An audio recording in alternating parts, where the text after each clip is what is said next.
اس کو بلایا گیا تو اس نے کہا مولا یہی ہے، مجھے یہی غلام چاہیے۔ اس نے کہا کہ مجھے مولا سے جدا نہ کر۔ اب غلام تھا، مولا کی غلامی میں رہتا یا اس کی غلامی میں رہتا، جہاں پر رہنا ہے غلام رہنا ہے، یہ کیوں وہاں پر نہیں جا رہا؟ اس لیے کہ امام علی زین العابدین نے غلاموں کی طرح نہیں، طالب علموں کی طرح رکھا ہوا تھا، تربیت کرتے تھے۔ اس نے کہا مجھے کیوں اپنے مولا سے جدا کرتا ہے؟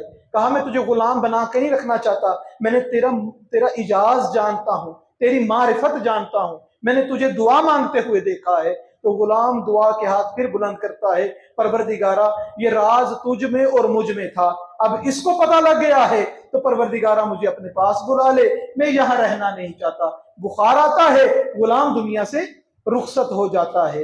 امام اپنے گھر جس کو بھی غلام بنا کے لاتے تھے اس کی تربیت کرتے تھے، اس کو طالب علم بناتے تھے۔ بس مسائل پر میں نہیں جاؤں گا، ٹائم تھوڑا بس قبلہ آگے ہیں۔ صرف یہی بات ہے کہ امام علی زین العابدین علیہ السلام کو سمجھنے کے لیے انسان کو بابصیرت ہونا پڑتا ہے کہ امام نے تمام تر مخالفتوں کے باوجود اپنے ہدف کو نہیں چھوڑا، اپنے مقصد کو نہیں چھوڑا اور ترویج دین کو نہیں چھوڑا۔ اتنی بلند ترویج کی جو شروع میں جناب سرور کائنات نے غلام کو اس قابل کیا تھا کہ وہ جس کا جسم بھی جلتا ہے تو یا محمد کرتا ہے، امام علی زین العابدین نے دوبارہ سے غلام کو وہ معیار عطا کر دیا۔ صلوات پڑھے محمد اور آل محمد، صلی اللہ علیہ محمد۔